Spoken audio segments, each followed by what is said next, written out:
seul, au ventre de ce mausolée de pierre, dont nul ne sait pour quelle raison l'on m'y a vraiment jeté, dont nul ne connaît jusqu'à mon simple nom. J'attrape furtivement quelques raies de lumière, je capte quelques instants d'un soleil généreux qui se faufile à travers les murs. Alors j'écorche fébrilement la pierre, j'y esquisse des signes, laissez-la en héritage, telles des empreintes d'aujourd'hui pour éclairer demain. La rumeur lointaine de la mer s'engouffre, étouffée, déformée, dans mon vaisseau à jamais amarré à cette terre de l'oubli. Les vagues portent en elles les cris des pêcheurs, les pleurs du bois des tartanes, le bruit des galions dans les tempêtes. Elles s'épanchent en d'infinies larmes où puise mon alphabet secret, fait de glyphes mystérieux qui glissent sur l'échine de ma cellule, taillant et sculptant ces ailleurs que j'imagine, que je devine, et dont je rêve des futurs plus heureux.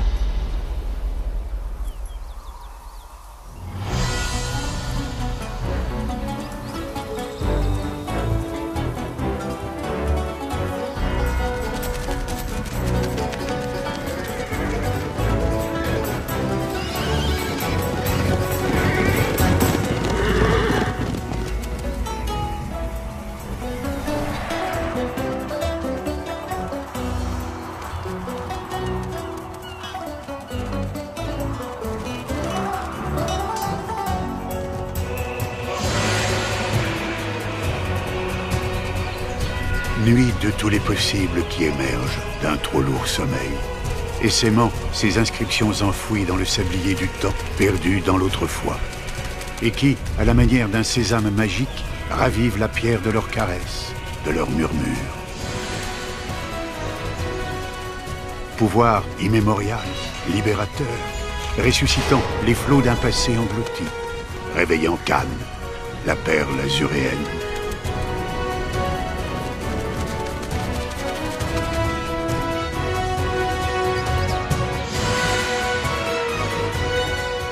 Khan, qui se souvient d'Honora, saint à la source légendaire, jaillissante au creux de ces îles dites de l'Érins, aux eaux ensevelissantes et purificatrices.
siècle qui s'égrène au gré des marées de l'histoire, dans les affrontements parfois déchaînés en mer, mais surtout dans la vie foisonnante d'un rivage où l'on commerce, où les saveurs et les étoffes venues d'Orient croisent les vins, la douceur du miel et le nectar des oliviers, en partance vers d'autres horizons.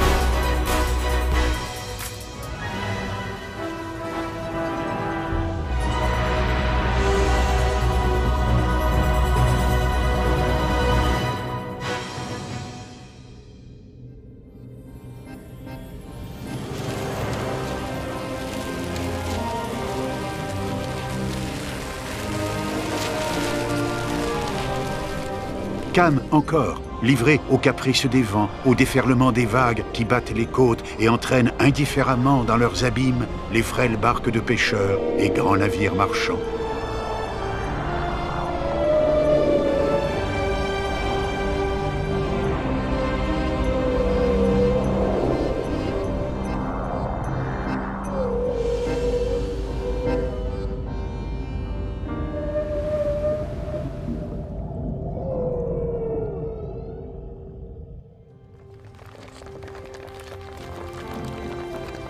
Mais c'était sans compter sur un homme, Lord Brougham, dont la vision allait donner un coup d'arrêt à ces affres du temps, emportant irrémédiablement la cité vers de nouvelles destinées.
En 1838, le môle s'élève miraculeusement sur la Méditerranée, et avec lui, le quai Saint-Pierre.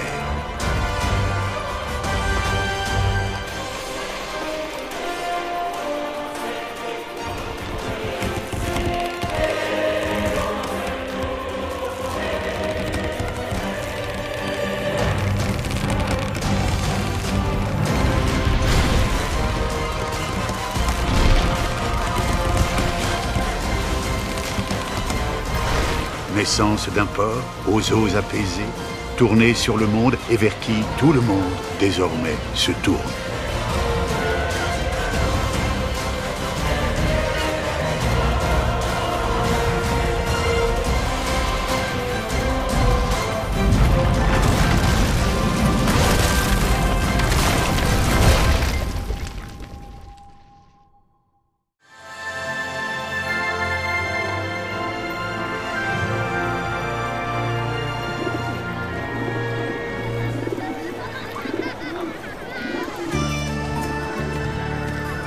Cannes, haut lieu d'échange et de villégiature. Cannes, la fabuleuse, où se presse la grande bourgeoisie, anglaise, russe.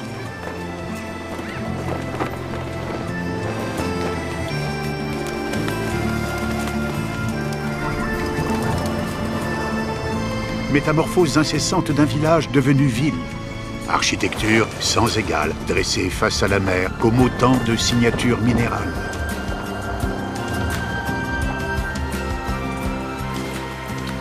La villa Éléonore de Lord Brougham attire vers elle les prestiges victoriens, slaves, sculptant des arabesques de pierre en écho à celles des grands massifs naturels alentours.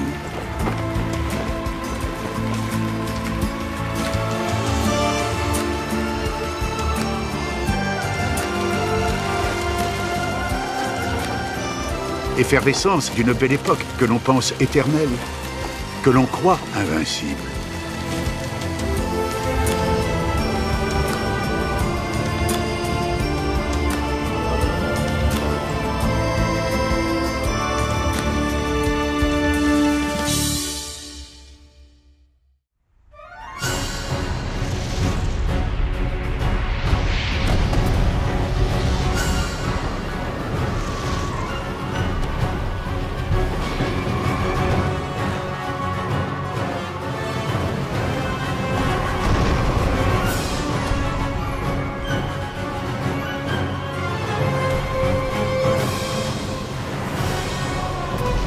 Mais les braises des guerres, à peine évanouies, parfois se ravivent. Noirceurs étouffantes, à la chape retombant lourdement sur l'azur.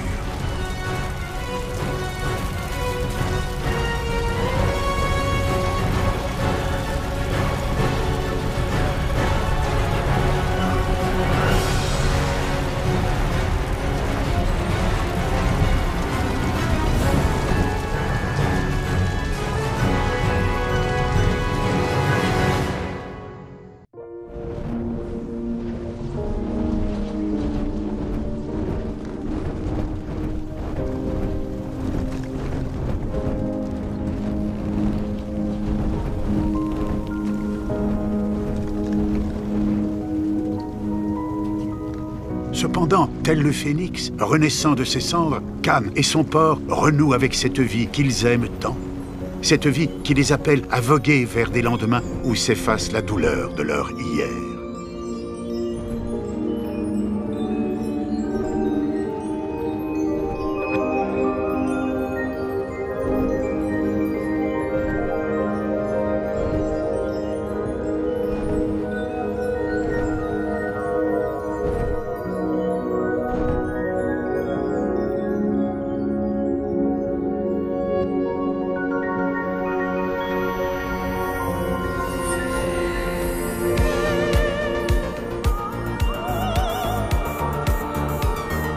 Alors, la cité s'invente d'autres étoiles, brûlantes, éclatantes, rejoignant au firmament toutes celles ayant guidé à travers les âges, navigateurs et voyageurs, jusqu'en terre de Khan.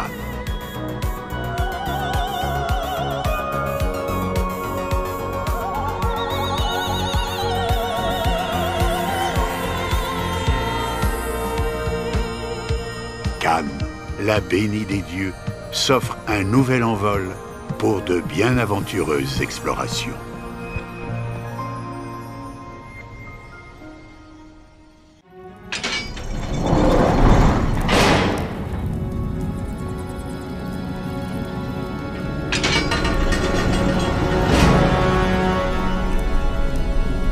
Je m'étais assoupi.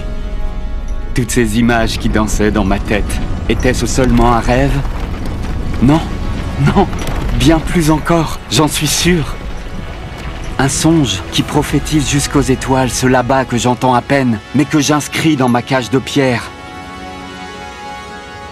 Moi, cet homme que l'on dit au masque de fer, enfermé au tréfonds des îles de l'Érins, j'y trace l'avenir libérateur de Khan. Peut-être le découvrirez-vous un jour, enfoui sous de mystérieuses strates de poussière.